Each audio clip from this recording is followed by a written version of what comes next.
आज से करीबन 4,500 साल पहले एक नगर का निर्माण हुआ था, जो आज के शहरों से किसी भी मामले में पीछे नहीं था। इस नगर के अवशेषों को देखकर बताया जाता है कि यहाँ बहुत उन्नत सभ्यता निवास करती थी। उस प्राचीन सभ्यता को हम सिंधु घाटी के नाम से भी जानते हैं और इस उन्नत नगर का नाम है मोहेंजोदड़ो। मोहेंजोदड़ो दक्षिण एशिया की सिंधु घाटी सभ्यता के सबसे बड़े शहरों में से एक था। लगभग 4,600 साल पहले इसका निर्माण हुआ था। यह दुनिया के शुरुआती शहरी बस्तियों में से एक था। मोहेंजोदड़ो को प्राचीन मिस्र और मेसोपोटामिया सभ्यता का समकालीन नगर माना जाता है। मोहेंजोदड़ो एक सिंधी शब्द है जिसका अर्थ है मृत मानवों का पहाड़। मोहेंजोदड़ो पाकिस्तान में सिंध प्रांत के लरकाना जिले में सिंधु नदी के पश्चिम में स्थित है। इस नगर की खोज सन 1922 में राखलदास बनर्जी ने की थी। उन्हें वहां बुद्ध का स्तूप सर्वप्रथम दिखाई दिया। उसके बाद उन्होंने आशंका जताई कि इस जगह जरूर कोई बहुत बड़ा इतिहास। इस खोज को आगे बढ़ाते हुए सन 1924 में काशीनाथ नारायण और सन 1925 में जॉन मार्शल ने खुदाई का काम करवाया था। 1985 तक इसे अलग अलग लोगों द्वारा खुदवाया गया, लेकिन इसके बाद इस खोज को बंद करना पड़ा और इसका कारण यह बताया गया कि खुदाई की वजह से प्रकृति को नुकसान हो रहा है। सिंधु घाटी सभ्यता के पास में रहने वाले निवासियों के लिए यह शहर बहुत ही महत्वपूर्ण था। इतिहासकारों के मुताबिक इस शहर में खेती से उपजे सामानों को रखने का प्रायोजित स्थान था।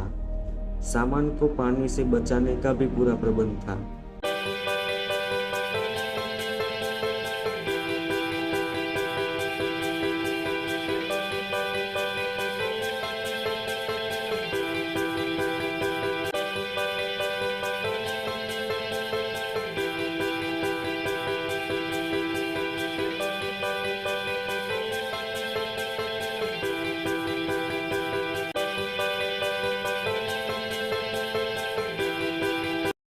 मोहेंजोदड़ो में बने घरों में पक्की ईंटों से बने स्नानघर और शौचालय भी मौजूद थे। नगर में पानी के निकाल हेतु बनी नालियों और स्नानघरों को देखकर ऐसा लगता है कि उस समय के लोग वास्तुकला में माहिर थे। विशेषज्ञों की राय में मोहेंजोदड़ो उस समय में बाकी शहरों की तुलना में काफी बेहतर था।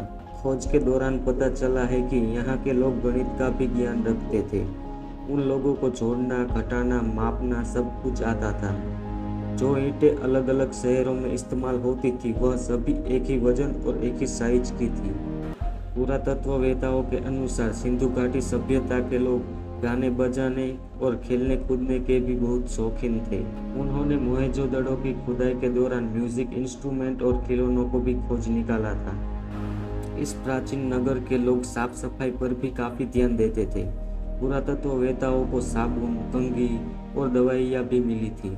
उन्होंने कंकालों के दांतों का निरीक्षण किया तो उसके परिणाम काफी हैरान करने वाले थे। आपको जानकर हैरानी होगी कि उस समय के लोग भी आज की तरह नकली दांत का इस्तेमाल करते थे। मतलब यह हुआ कि प्राचीन सभ्यता में भी डॉक्टर हुआ करते थे।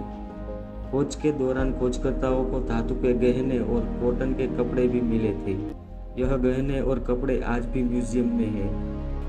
मोहेंजोदड़ो का सबसे बड़ा आकर्षण था वहां पर मिला स्विमिंग पूल, जिसे ग्रेट बाथ भी कहा जाता है। स्विमिंग पूल शहर के केंद्र में स्थित था। यह स्नानघर एक विशाल क्षेत्र में फैला हुआ था। ऐसा माना जाता है कि यहाँ लोग अपने शुद्धिकरण के लिए जाते थे।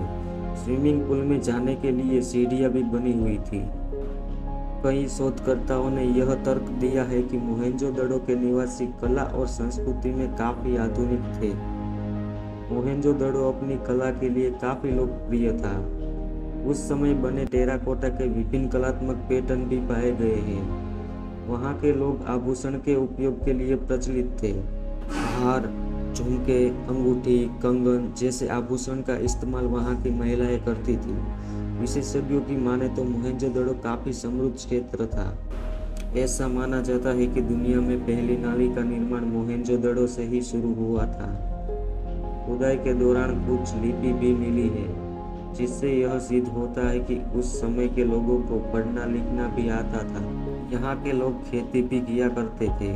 मोहेंजोदड़ो की खुदाई के दौरान मिले काले गेहूं के दाने को आज भी म्यूजियम में संभाल कर रखा गया है। इस नगर के लोग धरती को अन्न और फल उपलब्ध करवाने वाली देवी मानते थे और धरती की पूजा करते थे। सिंधु घाटी सभ्यता आज की तरह ही विकसित थी। उस दौरान लोग यात्रा के लिए यातायात साधन जैसे भैंसा गाड़ी, बैलगाड़ी आदि का इस्तेमाल करते थे।